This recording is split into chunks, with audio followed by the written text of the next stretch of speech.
디민을 끝내고서 들어가서 영주권을 포기하고 그러고 나서 지금 4년 만에 이제 나온 겁니다. 그래서 여러분들 다시 뵙게 돼서 반갑고요. 또 옛날 분들도 좀 계셔가지고 오늘 찬양 이쪽에서 부르신 두 분은 제가 알고요. 그리고 가운데에서 찬양 인도하신 우리 전도사님은 제가 더 잘 알고요. 예. 그래서 만나 뵙게 돼서 반갑고, 오늘 또 우리 김영길 목사님께서 저에게 시간을 주셔서 여러분들과 은혜의 말씀 한번 나눠보는 그러한 시간을 갖도록 하겠습니다. 엘리야 선지자, 우리가 알기에는 상당한 위인이죠. 그만한 선지자가 또한 없었습니다. 그리고 그러한 만한 일을 한 사람 또한 찾아보기 힘들 것입니다. 열왕기상 18장에 보면은 엄청난 전쟁 이야기가 나옵니다. 이것은 영적 전쟁이었습니다. 영적 전쟁인 동시에 육적인 전쟁입니다. 왜? 이 전쟁에서 지면 죽는 것이기 때문입니다. 바알과 아세라의 선지자 850명과 지금 엘리야 선지자는 누가 진짜 신이냐라는 것을 가지고 전쟁을 치르고 있었습니다. 18장에 그 전쟁이 나옵니다. 그리고 그 전쟁에서 누가 승리를 하느냐? 엘리야 선지자가 승리를 합니다. 850대 1에서 승리하게 되는 겁니다. 전쟁, 여러분들 전쟁 치러보셨어요? 우리는 전쟁 안 해봤습니다. 총 들고 와서 싸워보지도 않고 했지만 전쟁 상황에서 해야만 되는 게 딱 하나 있습니다. 그것은 뭐냐? 이기고 지는 것을 떠나서 전쟁에서는 살아남아야 됩니다. 그것이 진리입니다. 6.25 전쟁 당시에 우리가 아는 인천 상륙작전이 6.25 전쟁이 발발했을 때 6월 25일 날 이제 발발을 했죠. 계속 남쪽으로 밀려 내려왔습니다. 그러다가 낙동강 전선만 남겨두고서 메가더 장군이 인천 상륙작전을 9월 15일 날 하게 됩니다. 그때 9월 15일 날 인천 상륙작전을 하는 그 동시에 이쪽 동해안 쪽에서 장사라는 곳에 교란작전을 펴니다. 그러니까 그쪽으로 상륙작전을 해가는 것처럼 보이기 위해서 포항에서 정규 군인들을 모집하지를 못하고 16세에서 17세 되는 고등학생들, 그 학생들을 배에 태워가지고서 수백 명의 학생들을 배에 태워서 장사라는 곳으로 갑니다. 새벽 4시에 도착을 해서 그곳에 총 주고 배낭 주고, 그 배낭에는 건빵하고 그리고 미숫가루하고 그리고 담배, 그것만 넣어주고서 가서 싸우라고 하는 겁니다. 돌아오는 배는 없습니다. 그래서 작전을 시작을 하는데 배운 것도 없고 훈련받은 것도 없고 아무것도 없는 그 사람들이 가서 그냥 죽는 겁니다. 총알바지하고 죽는 겁니다. 그 상황 속에서 살아남은 사람들이요, 나중에 이제 다큐멘터리를 하나 찍었습니다. TVN이라는 그 케이블 방송에서 6.25 전쟁에 대해서 다큐멘터리를 찍었는데 625인의 6.25라는 그러한 프로그램을 지난 6월 25일 날 했습니다. 그때 이제 인터뷰를 하면서 하는 얘기가 그거예요. 그때는 이것저것 볼 거 없습니다. 무조건 살아남아야 됩니다. 아무것도 모르는 그 젊은 학생들이 죽어가는데 싸움도 제대로 하지도 못하고 죽었습니다. 그러면서 상륙작전을 하라고 해서 상륙작전을 들어가지만 총에 맞아가지고서 창자가 밖으로 나온 거 그거 들고서 가는 사람, 그 상황을 이루 말할 수가 없더란 얘기예요. 왜 그러느냐? 옳고 그름을 떠나고 이기고 지는 것을 떠나서 전쟁에서는 살아남아야 되기 때문에 그렇습니다. 전쟁에서 죽으면 아무 소용없습니다. 살아남아야 됩니다. 살아남은 자들이 그것을 증언을 했기에 우리가 오늘날 알게 됩니다. 저와 여러분들 그런 전쟁 안 치르죠. 그리고 앞으로도 그런 전쟁 안 치르기를 바라고 또 안 치를 것이다라는, 오히려 어쩌면 그러한 믿음 가운데 있습니다. 근데 과연 우리가 그런 전쟁 안 치르고 살까요? 총을 겨누고 하는 전쟁을 안 치르더라도 우리의 매일매일의 삶 속에서 우리는 전쟁을 치르며 살아갑니다. 어쩌면 오늘 이 저녁에 올 때 부부싸움 오고 오신 분 혹시 계신가? 부부싸움 하는 것도 전쟁이거든요. 아이들과도 뭔가 말이 안 되고 대화가 안 되고 해가지고서 싸워가는 그것도 우리에게 있어서 전쟁이거든요. 그리고 또 우리가 일터에서 하루하루 힘들게 어렵게 문제 하나하나 해결해 나가면서 살아가는 것 또한 전쟁입니다. 그 전쟁에서 우리가 해야 되는 것은 뭐냐? 살아남아야 됩니다. 여러분, 부부싸움에서 살아남는 건 뭡니까? 이혼하지 않는 거예요. 누가 이기고 남편이 이기고 아내가 이기는 게 중요한 게 아니라 둘이 갈라서지 않고서 함께 살아나가는 게 살아남는 겁니다. 그것이 전쟁은 뭐냐? 전쟁에서 누가 이기느냐가 인생의 전쟁에서는 누가 이기느냐가 중요한 것이 아닙니다. 살아남았느냐. 어느 날 갑자기 저희 교회 집사님 한 분이 병원에 입원을 했습니다. 주일날 예배를 드리고 집에를 가서 점심을 먹고 났는데 갑자기 열이 나면서 그리고 호흡이 곤란해져 가지고서 앰뷸런스가 와서 충북대학교 병원으로 이송을 했어요. 그때 당시에 산소가 급격히 떨어져 가지고, 근데 이 집사님이, 여자 집사님이 그때 둘째 아이를 베고 있었는데 7개월이었습니다. 임신 7개월에 갑자기 아무런 저기 한 것도 없는데 갑자기 이 일이 생겨버린 거예요. 충북대학교 중환자실에 들어가 가지고서 검사를 하고 해도 어떠한 바이러스가 침투를 했는데 그 바이러스를 찾아내지를 못하는 거예요. 그것을 찾아내기 위해서 검사실에 보내고 검사실에서 결과가 나오기까지는 최소한 일주일이 걸린다는 겁니다. 그러는 사이에 이분이 산소가 급격히 떨어져 가지고서 태중에 있는 7개월인데 그 아이가 죽었습니다. 엄마도 죽을 그 상황 속에서 그저 이 아이는 죽고 엄마만 살아가지고 갑자기 신장이 키드니가 작동을 안 해가지고 역할을 안 해가지고서 투석을 합니다. 투석한다고 그러죠. 피를 뽑아가지고서 빼가지고, 그것도 한 번 투석하는 것이 아니라 24시간 투석하는 기계를 아예 옆에다 갖다 놓고서 피를 아예 빼서 넣어서 걸러서 그것을 다시 집어넣는 거예요. 중환자실에 병원에 갔습니다. 가서 그 집사님 얼굴을 딱 보는데 얼굴고 뭐고 온몸도 퉁퉁 벗습니다. 수많은 것이 다 꽂어 있고요. 집사님 했을 때 눈 딱 한번 뜨더라고요. 그때 제가 한 말이 다른 거 안 했습니다. 무조건 살아야 됩니다. 그 말 한마디 했어요. 다른 것 아니에요. 이 상황 속에서는 무조건 살아야 됩니다. 다른 거 아니에요. 지금 아이가 죽었어요. 이 엄마는 모든 것에 있어서 포기하고 싶고 힘들고 우울하고 뭐가 어떻게 되는 것도 모르고 갑자기 생긴 이 일로 인해서 엄청난 절망에 빠져 있습니다. 그 상황 속에서 제가 해줄 수 있는 말은 뭐냐? 다른 것 아니었습니다. 무조건 살아야 됩니다. 여러분, 치열한 전쟁 속에서는 무조건 살아남으시기 바랍니다. 여러분들의 삶 속에서도 어떠한 전쟁을 치르고 있는지 모르겠지만 그 전쟁 속에서 무조건 살아남으시기 바랍니다. 그것이 우리가 할 일이에요. 전쟁 가운데서는 살아남아야 됩니다. 원래 엘리야가 그랬습니다. 18장에서 엘리야는 무조건 살아남아야 됐습니다. 850대 1과 싸우면서 하나님께 간절한 마음으로 기도합니다. 하나님, 나 살려주세요. 엘리야가 엄청난 능력이 있기 때문에 그 일한 겁니까? 성경은 그렇게 기록하지 않습니다. 엘리야나 우리나 일반이다. 그가 하나님을 의지하고 기도한 것, 하나님께 간구한 것, 하나님께서 그것을 들어주신 것을 믿으시기 바랍니다. 다른 것 아니에요. 하나님께 기도합니다. 하나님, 850대 1 하나님께서 하나님이신 것을 나타내달라고 기도합니다. 제단을 쌓아놓고서 기도하자 하나님께서 하늘에서 불을 내리셔가지고 엘리야가 이깁니다. 전쟁은 아주 쉽게 끝났어요. 그런데 그것이 다 끝났느냐? 아니더란 얘기예요. 비가 내려야 됩니다. 비가 내려야 되는데 구름이 안 보여요. 그 구름 얻기 위해서 엘리야가 또 기도를 합니다. 어떻게 기도합니까? 머리가 어디에 들어가요? 무릎 사이에 들어가도록 기도합니다. 저희 아버님께서 늘 설교하시면서 이 대목에서는 꼭 말씀하십니다. 한번 넣어보라고. 네. 여러분들 기도하시면서 무릎 꿇고 기도하시면서 한번 집에 가서 오늘 밤에 한번 해보세요. 오늘 밤 사이에 한번 하시면 여러분 성공하신 겁니다. 이 머리가 무릎 사이에 안 들어가요. 모르겠습니다. 요가의 어느 선생님 정도 되시면 들어갈 수 있을런지는 모르겠지만 어찌됐든 쉬운 것이 아니거든요. 몇 번을 기도합니까? 7번을 기도합니다. 지금 18장에 나오는 엘리야의 모습은 처절한 전투를 하고 있는 모습입니다. 싸움을 합니다. 목숨을 걸고 싸웁니다. 그래서 어떻게 했습니까? 이겼습니다.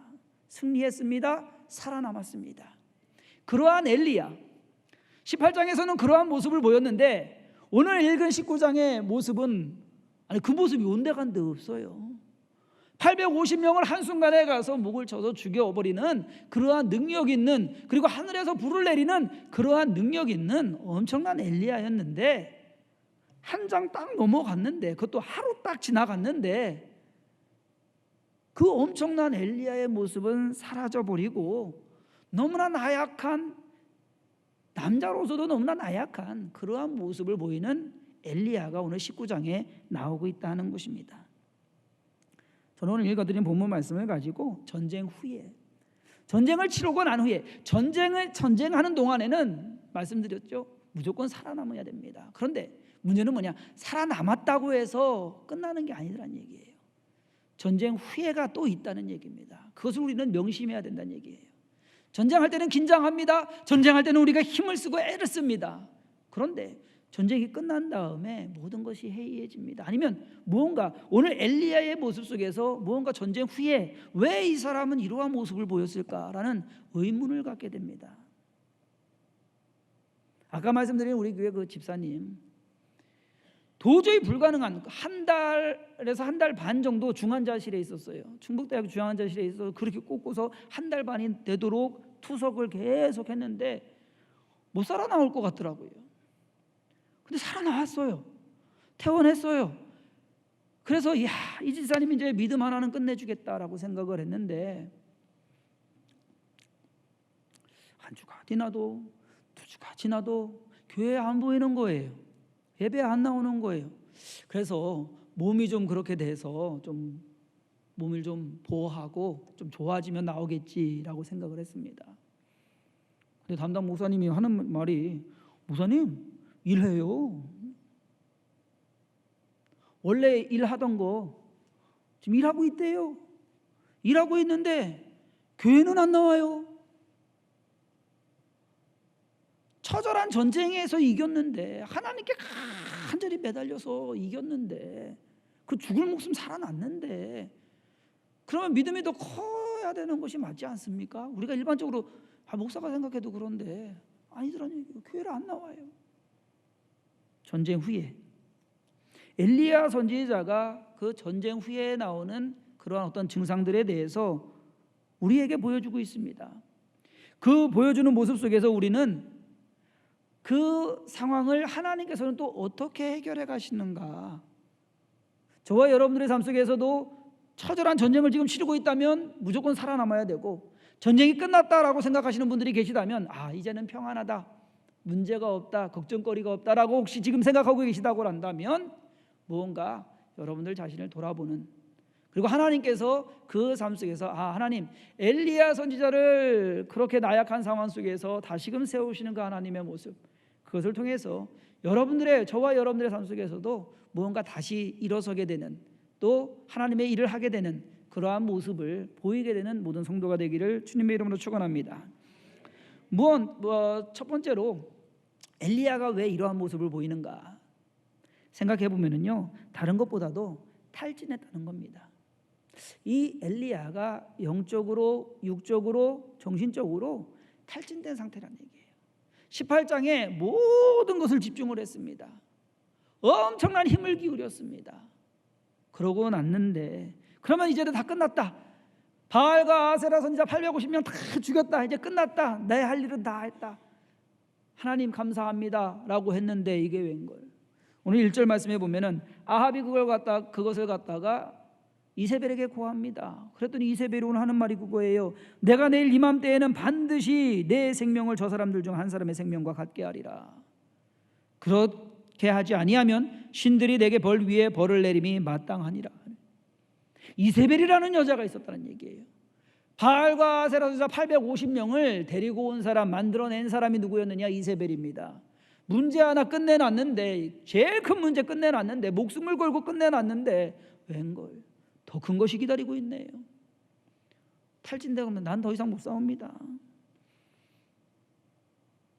우리의 삶 속에서 참 재밌는 게요, 문제 하나 끝내잖아요. 제가 이것을 어떻게 표현하냐면, 여기 은행도 그러는지 모르겠어요. 한국의 은행에 가면은요, 번호표가 있습니다. 번호표가 있어가지고서 번호표를 들고 있으면 이제 번호가 딱 떠요. 그러면 가는 거예요. 마치 은행원이 앉아서 일을 하는데 한 사람 처리해 나가면 그 다음 사람이 번호표 기다리고 있다가 딱 와서 주는 것처럼 우리의 삶의 문제가 번호표 뽑고서 기다리고 있는 것 같아요. 한 문제 해결해 놨더니 또 다른 문제가 와가지고서 여기 있습니다, 다음 문제입니다 라고 딱 들이미는 그러한 모습, 우리의 인생이 아니냐. 엘리야도 하나 엄청난 일을 끝내놨습니다. 일생일대에 더 이상 이만한 문제는 없다. 이 큰 문제 다 해결했다. 3년 반 동안 내리지 않았던 비도 내렸습니다. 다 끝났다라고 생각을 했는데 끝나긴 웬걸. 안 끝났더란 얘기입니다. 쉬어야 된다고 생각을 했는데 안 쉬더란 얘기예요. 우리 여자분들 애 낳아보셨죠? 안 낳아보셨어요? 애 낳아보셨잖아요. 그러면 애 낳고 나서 여자분들이 걸리는 병이 있어요. 뭡니까? 산후우울증이 걸려요. 이 산후우울증에 대해서 조사를 해보면 사실상 이 호르몬의 이 변화로 인해서 마음이 우울해지고 한다고 합니다. 나름 생각을 해봤습니다. 산후우울증의 또 다른 원인이 뭘까? 그 이유는 뭐냐면 전쟁을 치르고 났습니다. 애 낳는 거 이거 전쟁입니다. 제가 저희 아이들 낳을 때 다 이제 큰 애는 여기서 낳았어요. 미국에서 낳고 또 지금 있는 아이는 한국에서 낳고 딸아이 하나 더 있습니다. 저 아시는 분들은 저기 한국 가서 딸아이를 하나 더 낳았어요. 지금 그래서 10살 이제 미국 나이로 10살 됐습니다. 초등학교 4학년인데 아이들을 낳을 때 다 산부인과 가지고서 이제 낳는 거 다 봤거든요. 그래서 저는 이제 우리 애들 낳는 걸로 끝났다라고 생각을 했는데 참 희한하게 그 애 낳을 때만 저한테 전화가 와요. 목사님 1시간 내에 애 안 나오면은 수술한답니다. 기도해 주세요. 그래서 남 집 애 낳는데 산부인과 가가지고서 분만실도 몇 번 들어가 봤고요. 애 낳는 게 왜냐면 전쟁이거든요. 남자들은 몰라요. 저는 하나님께 감사를 합니다. 남자들은 몰라요. 그 애 낳는 게 어떤 건지. 근데 저는 그래서 저희 집사람이 애 한 번 낳고서 둘째 낳을 때는 그래도 뭐 한 번 낳아봤으니까 괜찮겠지 그렇게 생각할 줄 알았어요. 근데 얘기 아니라고요. 그 느낌 아니까 그 느낌 아니까 못하겠더라는 거예요. 뛰쳐나가고 싶더래요. 애 낳는 것이 전쟁입니다. 목숨을 건 전쟁. 여자들에게는 목숨을 건 전쟁이에요. 그럴 때 힘들게 어렵게 애 낳았어. 그러면 끝났다라고 생각했는데 끝납니까? 애 낳고 나서 끝나요? 안 끝나거든요. 애 젖먹여야 되죠. 기저귀 갈아야 되죠. 키워야 되죠. 그 일은 웬걸. 다른 사람들 하는 말처럼 뱃속에 있을 때가 낫다. 그런데다가 더 저기 한 것은 뭐냐? 왜 우울증이 생기느냐? 사람들이 안 알아줘요. 내가 힘들게 어렵게 애를 낳는데 힘들게 어렵게 전쟁을 치른 사람은 안 알아주고 애만 본단 말이에요. 이쁘다. 그러다 보니까 우울증이 생깁니다. 뭐 하나 끝냈다라고 생각을 하는데 끝나지 않으니까. 오늘 본문 말씀에서 엘리야 선지자가 딱 그런 상황입니다.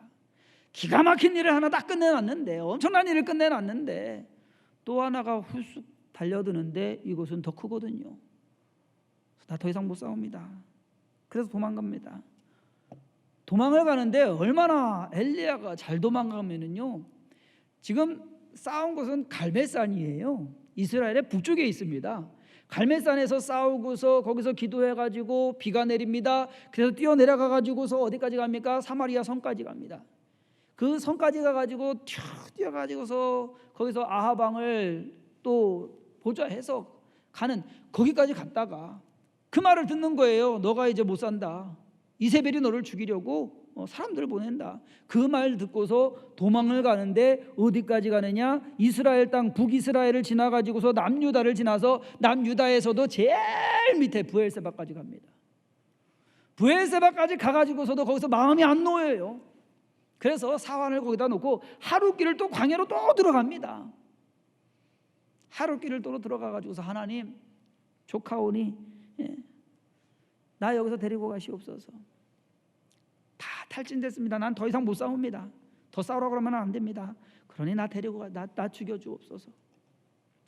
육신적으로, 정신적으로, 영적으로 탈진된 이 엘리야. 이 엘리야에게 하나님께서 나타나십니다. 여러분, 이러한 상황 속에서는요 어떻게 합니까? 우리가 일반적으로 생각하는 것은 하나님이 혼내키시는 것이 맞아요. 야, 너 여기 왜 와 있어? 너? 네가 여기 와 있을 때냐? 네가 엘리야, 네가 선지자인데 네가 한 일이 얼마나 큰데 그 믿음 다 어디 갔느냐? 하나님께서 혼내키시는 게 정답이거든요. 그렇지 않습니까? 혼나는 게 맞는 거예요. 잘못한 거니까. 안 혼내키시더란 얘기예요. 저와 여러분들의 삶 속에서 우리가 하나님 앞에서 실패할 때가 있습니다. 실수할 때가 있습니다. 잘못할 때가 있습니다. 그럴 때 우리는 늘 생각합니다. 하나님이 나 혼내키시겠구나. 이스라엘 백성이 그렇게 생각을 했어요. 하나님이 나 혼내키시겠구나. 하나님은 나의 잘못을 쫙 바라보시고서 요거 하나 꼬치꼬치 캐내가지고서 너 이거 잘못했지 이거 잘못했지 이거 잘못했지 그러니까 너 혼나야 돼 라고 하는 그런 하나님으로 생각했어요. 특히 바리새인들이. 예수님께서 오셔서 하시는 말씀이 다른 거 아닙니다. 야, 우리 아버지 그런 아버지 아니다. 우리 아버지 그런 아버지 아니다. 그러면서 설명해 주시는 게 뭡니까? 탕자 비유입니다. 탕자 비유에서 여러분 둘째 아들이 와가지고서 아버지한테 아버지 유산 주세요 라고 얘기합니다. 내 목 주세요. 아버지 살아계시는 것만 상관없습니다. 내 목 주세요. 부려막심한 놈입니다. 그런 아들에 대해서 혼내키고 안 돼! 내 눈에 흙이 들어가기 한국 고유의 그 전통 말이 있잖아요. 내 눈에 흙이 들어가기 전에는 그렇게 얘기할 수도 있는데 그 아버지가 줘요. 아니 이 아버지는 무슨 마음이길래 왜 줬을까? 여러분 한번 고민해 봤습니까? 이 아버지가 하나님을 표시하고 있는데 이 아버지가 뻔히 이거 잘못될 거 알면서도 그리고 이것은 잘못하는 거다라는 것을 알면서도 잘못하는 둘째 아들이 잘못하는 행동이고 또 그것을 통해서 주면은 잘못될 것이라는 것을 알면서도 이 아버지가 돈 줍니다. 왜 줬을까? 아들이 간청을 해서요? 아니에요. 준 이유는 딱 하나입니다. 아버지는 관계를 원했습니다. 돈이 중요한 것이 아니라 아버지와 아들 간의 관계입니다. 아버지와 아들 간의 관계, 그 관계가 끊어지지 않기를 원하는 겁니다. 그래서 그 돈 써버리는 겁니다. 왜냐하면 안 그러면 이 아들은 아버지와의 관계를 끊거든요. 근데 하나님은 그 하나님 아버지는 그것을 알기에 관계를 위해서 돈을 줍니다. 아들이 가서 다 그거 허랑방탕에 쓰고 돌아옵니다. 돌아오는 그 아들 보고서 아버지가 달려나갑니다. 그리고 첫 마디면 여러분들 같으면 어떻게 하겠어요? 저 같으면 어떻게 할까요? 야 이놈 자식아 내 말 안 듣더니 잘 됐다라고. 너 내 말대로 했으면 이렇게 안 하지 않느냐? 혼내키지 않겠냐 이거예요. 근데 그 아버지가 혼내킵니까? 안 혼내키거든요. 잘 왔다. 왜? 그 아버지는 관계입니다. 돈이고 뭐고. 그러면서 하는 말이 하인들에게 뭐랍니까? 가장 좋은 살진 소를 잡아라. 누가 여기에 은혜 받았다고 그러더라고요. 빼짝 마른 소 잡으라 그러는 것도 아니고 살진 소를 잡으라 그러니까 거기에 은혜 받았다고 그러는 살진 소 잡으라고 그럽니다. 아들이 아버지 내가 아버지의 아들이라고 할 수 없고 그저 품꾼 중에 하나로 여겨달라고 아들은 그 입장에서 그렇게 얘기합니다. 그런데 아버지가 원했던 것은 그것이 아니에요. 관계입니다. 오늘 말씀에서 봤을 때 엘리야 선지자가 하나님 앞에서 잘못한 겁니다.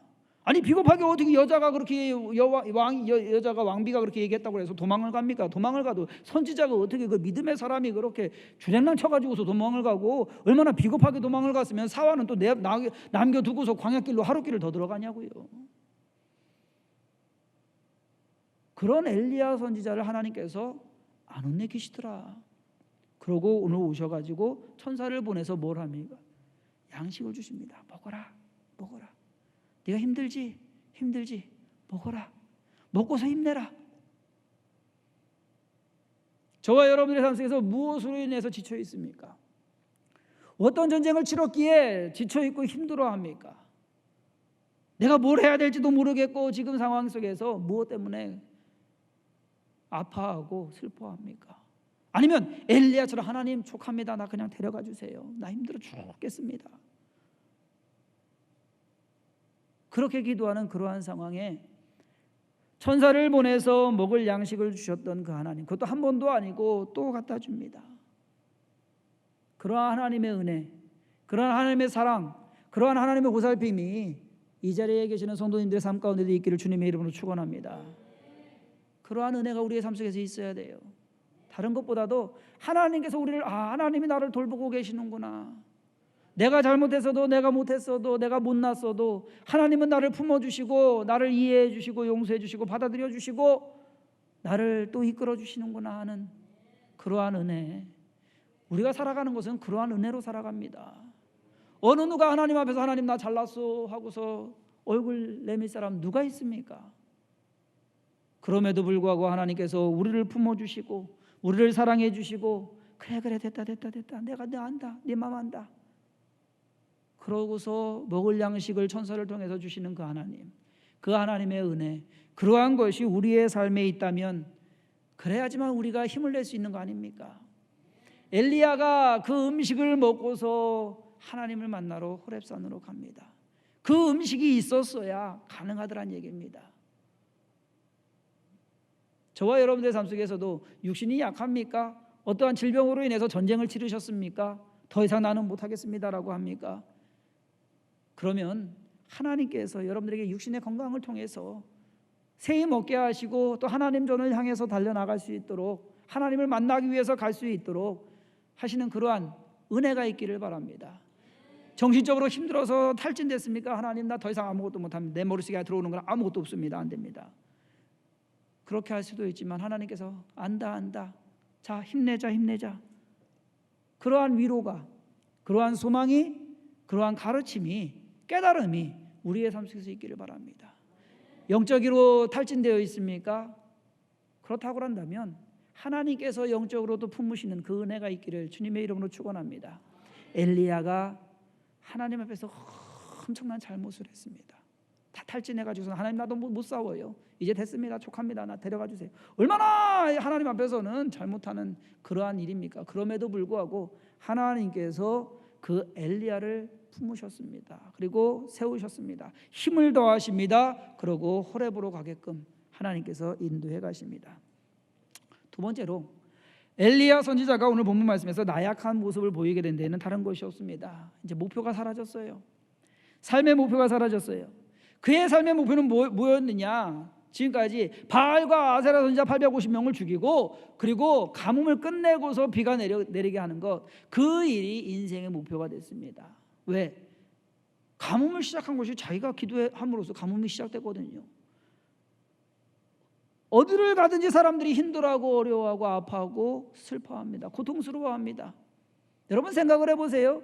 그가 과부의 집에 가가지고서 기적을 통해서 기름과 또 가루가 가득해가지고서 자기 혼자 배불리 먹었다고 해서 엘리야의 마음은 편했겠느냐 이거예요. 자기 동족이 민족이 다 죽어가고 있는데 그 마음은 편했겠냐 이거예요. 인생의 목표가 하나님 이거 끝나게 해주세요. 목적이 그거였습니다.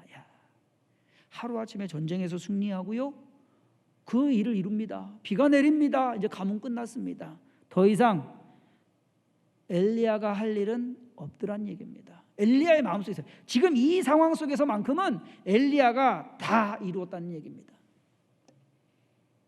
아까 여자분들은 애 낳는 거 얘기했죠. 남자분들 같은 경우에는요, 인생의 허무함 언제 느끼는지 아십니까? 언제 이러한 것으로서 나 더 이상 나는 어떻게 할까? 언제냐 하면은요, 은퇴할 때입니다. 여기는 언제 은퇴하는지 몰라요. 그런데 한국은요, 공무원 은퇴가 62세예요. 요즘 62세면요 젊은 나이입니다, 여러분. 그래서 나온 말이 퇴직증후군 또는 실직증후군, 레이오프 신드롬이라는 말이 나왔습니다. 퇴직을 했거나 퇴직을 앞두고 있는 사람들에게 공통적으로 나타나는 불안감과 우울감, 불면증, 두통, 소화불량의 증상이다. 인생에서 여태까지는 일을 쭉 하면서 목표가 있었습니다. 목적이 있었으면 쭉 해갑니다. 그런데 더 이상 할 일이 없는 거예요. 뭘 해야 될지 모르겠습니다. 그래서 퇴직하신 분들이 하는 것 중에 가장 많이 하는 것 중에 뭔지 아십니까? 산에 가는 거예요. 잔소리하는 아내 피해가지고서 산에 가는 겁니다. 별별 말이 다 나옵니다. 여러분 삼식이란 말 들어보셨죠? 하루에 집에서 3끼 먹으면 아침, 점심, 저녁을 3끼 먹으면 삼식이가 되는 거예요. 제일 욕먹는 사람입니다, 이 사람이. 3끼 먹으면 집에서 3끼 먹으면 안 돼요. 알아서 나가야 되고요. 알아서 먹고 살아야 되고요. 생존해야 됩니다, 그 나이에. 그러니 그거 쉽겠냐 이거예요. 뭔가 인생에 다 뭔가를 이루겠다라고 생각을 하는데 다 이루었다고 생각을 했는데 퇴직을 하면 이룬 거 아닙니까? 정년 다 해가지고 살면 다 이룬 거 아닙니까? 그런데 할 일이 없는 거예요. 난자들이 군대를 가면은요, 들어갈 때는 이 군생활 어떻게 할까 고민합니다. 근심합니다. 두려워합니다. 그러면서 바짝 긴장해가지고서 군생활 합니다. 그러다가 이제 제대할 날이 다가오잖아요. 그러면 사람들이 편해질 거 아니에요. 육신은 편해요. 근데 정신적으로는 안 편해요. 왜? 제대하면 뭐 할까? 고민 생기는 겁니다. 군대 처음에 들어올 때는 저도 들어갔을 때 20살에 들어갔거든요. 군대에 가서 성년식을 했어요. 그랬는데 군대 처음 들어갈 때는 그 전까지만 해도 학교 다니면서 부모님 아래에서 주는 거 받고 그러고서 학교만 다니다가 군대 들어갔어요. 군대 지나면서 2년 3년 지나면서 성장을 합니다. 육신적으로 정신적으로 성장을 합니다. 그러면서 나가가지고서 이제 제대하면 뭐 할까라고 생각하면 막막해요. 군대에서 있는 게 더 편하더란 얘기예요. 가서 뭘 하려고 하니까 잡히는 것은 없고 그렇다고 해서 계속해서 부모님한테 용돈 받아가면서 살기도 그렇고 오히려 더 불안해지고 더 근심되고 하는 것이 겁니다. 목표가 사라질 때. 이상화 선수 우리가 잘 압니다. 금메달을 2연패한 우리 빙속의 여제라고 하죠. 2014년 소치 동계올림픽에서 금메달을 획득하고서 기자회견을 했습니다. 이상화 선수에게 이제 금메달 2개 땄으니까 2번 땄으니까 좋으시겠습니다. 근데 이상화 선수가 한 말이요. 금메달을 따고 나니 조금 허무하다. 이 시합을 위해서 4년을 준비해왔는데 막상 금메달을 따고 나니 그 시간이 허무하게 느껴진다. 이게 끝나면 끝이지 않느냐. 더 이상 목표가 사라져버리는 거예요. 운동선수들이 가장 잘 올라갔을 때 슬럼프가 빠지는 이유가 그겁니다. 올라갈 곳이 없더라는 얘기입니다. 연예인들도 마찬가지예요. 인기 최정상에 올라갔을 때 슬럼프에 빠집니다. 왜 그럽니까? 목표가 없는 겁니다. 목표가 없으면 무언가 해이해지고 무언가 힘들어지고 오늘 엘리야가 더 이상 나는 할 거 없는데 근데 싸워야 될 일만 아니면 그렇기 때문에 도망치는 거예요. 할 일이 없으니까 도망치는 겁니다. 우리 이번에 지난해 저희들 권사 안수집사 장로 임직을 했는데 원래 교회에서 임직할 때 남편이나 아내가 믿지 않으면 안 주거든요. 임직을 안 시키거든요. 우리 권사님 한 분 중에 남편이 등록도 안 했는데 권사 임직 받으신 권사님이 계세요. 왜 그러냐? 이분 하여튼간 남편이 엄청 핍박을 하는 거예요. 교회 가는 거에 대해서. 그래서 이분이 교회 나오기 위해서 하는 일이 완전 007 작전을 합니다. 구역장을 하면서 수요일날 저희는 이제 수요일날 낮 예배가 있어요. 11시에. 낮 예배를 드리고 나서 구역장 교육을 합니다. 그러니까 그것을 참석을 또 해야 돼요. 그러다 보니까 이분이 그 낮 예배를 와야 되는데 남편이 이제 연세가 드셔가지고 집에 딱 버티고 있는 거예요. 어디도 못 가요. 그래서 007 자수를 어떻게 하느냐? 간병인 하겠다 해가지고서 간병인 그 자격증을 따가지고 수요일 날이면은 나 간병하러 간다 하고서 아침에 일찍 나오는 거예요. 아침에 일찍 나와가지고서 교회에서 뭐 간병하러 안 가고 교회에서 기도합니다. 그러고 예배 드립니다. 구역장 교육 받습니다. 그러고 나서 집에 갑니다. 그러니까 남편한테는 자녀들이 주는 돈 이런 돈 다 모아놨다가 이제 한 달에 한 번씩 간병인 했으니까 돈을 줘야 될 거 아니에요. 월급 받은 거 보여줘야 될 거 아니에요. 그거 모아놨다가 주는 거예요. 이거 간병인 해서 한 거다. 완전 007 작전을 하면서 신앙생활을 하는 겁니다. 그래서 권사임직을 받았어요. 평생 기도가 그거예요. 남편 구원받게 해달라고. 남편 받게 해달라고. 그렇잖아요. 그래서 구역 예배 때마다 남편 구원을 위해서 기도합니다. 신방 가면은 우리 남편 좀 구원받게 해주세요. 기도합니다. 기도 제목이 그거예요. 그거면 다 될 것 같아요. 왜? 남편과의 전쟁이거든요. 그런데 어느 날 남편이 나도 교회 갈까? 그러더라는 거예요. 야, 그래가지고서 할렐루야 기도 응답 받았다고 좋아가지고서 온 성도들한테 다 얘기하고서 드디어 등록을 해서 주일날 한번 딱 일어나서 인사를 하고 가셨어요. 그런데 그 다음부터 수요일 날 안 나오셔. 권사님이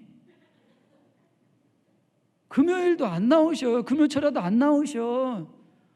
그래서 왜 안 나오세요? 했더니 우리 남편이 교회 가는데 주일날 한 번만 가면 된다 가겠다고 같이 가자고 그래서 우리 남편 믿음 세워주기 위해서 주일날 한 번 낮 예배만 드리기로 했습니다.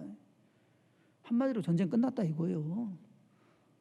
목표가 사라져 버렸습니다. 그 목표 남편 구원을 위해서 그 전까지 열심히 기도하고 숨어대면서 가까스로 전쟁 치러가면서 신앙생활했는데 다 이루니까 기도 응답 받아버리니까 그러면 더 신앙이 좋아져야 되는데 신앙이 좋아지기는커녕 더 안 좋아지더라. 우리의 삶 속에서 그런 경우가 많거든요.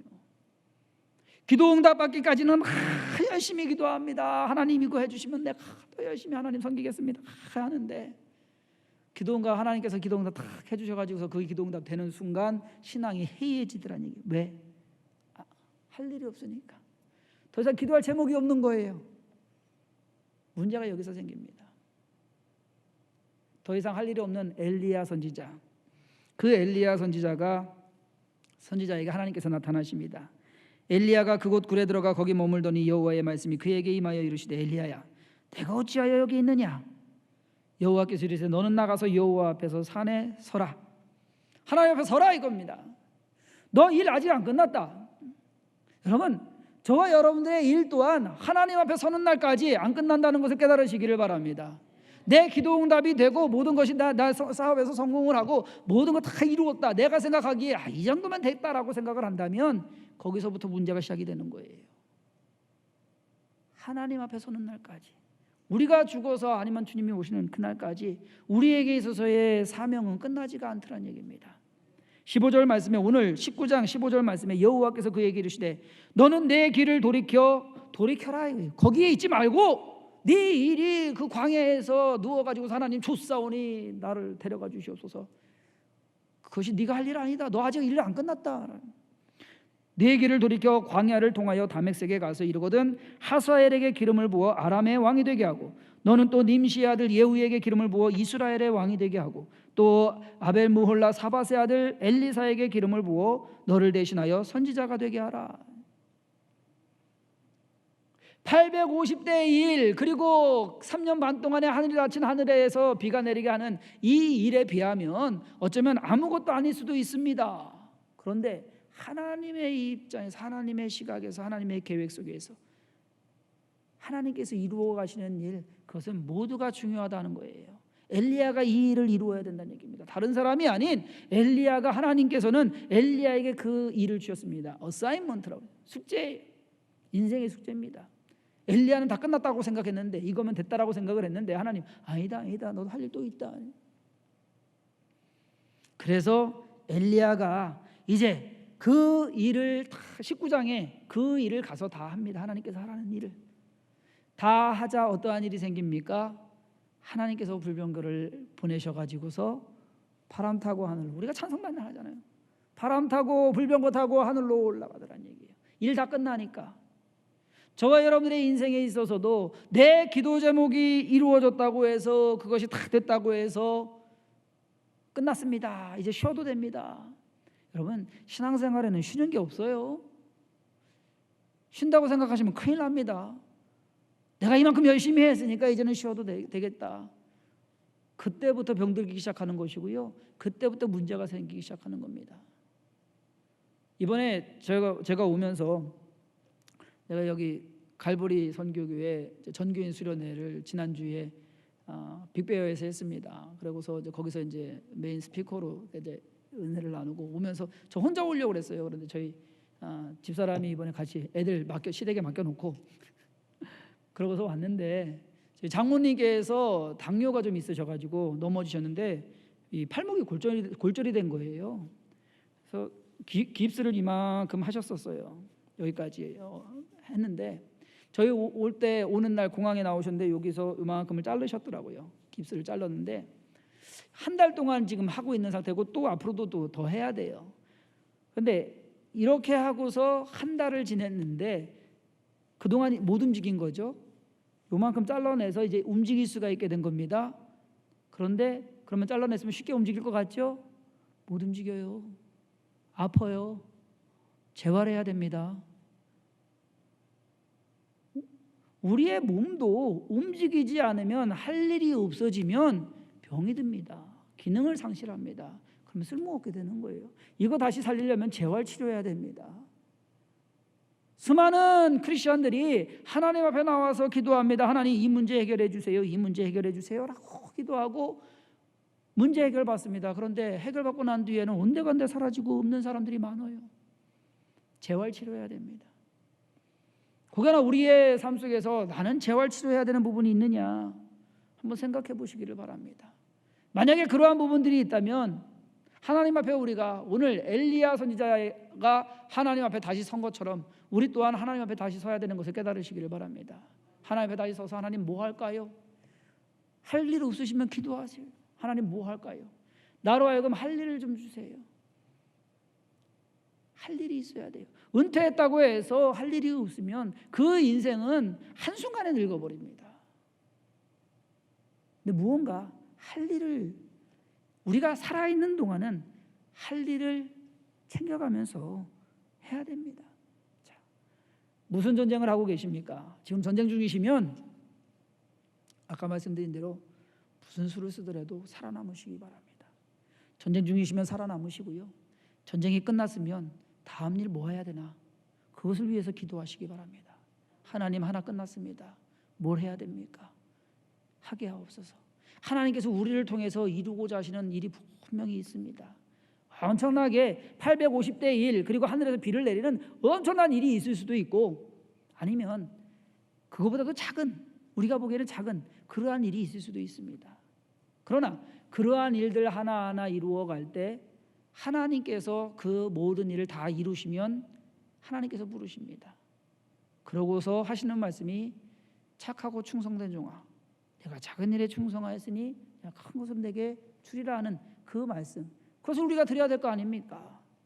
엘리야가 오늘 말씀에서 자칫 잘못했으면 그 하나님의 음성을 못 들은, 하나님의 그 칭찬을, 하나님의 그 축복을 못 받을 수도 있었다는 얘기입니다. 하나님께서 세워가십니다. 육신이 연약한 자에게 하나님께서 먹을 것을 주셔서 다시 힘을 얻게 하시고, 지쳐있는 자에게 하나님께서 위로해 주셔서 일어나라 일어나라 다시 가자 말씀해 주실 것이고, 그리고 할 일이 없는 그러한 사람들에게 하나님께서 네가 할 일은 이것이다라고 말씀해 주는 그러한 은혜가, 그러한 축복이 이 자리에 함께하는 모든 성도들 가운데 넘쳐나시기를 주님의 이름으로 축원합니다.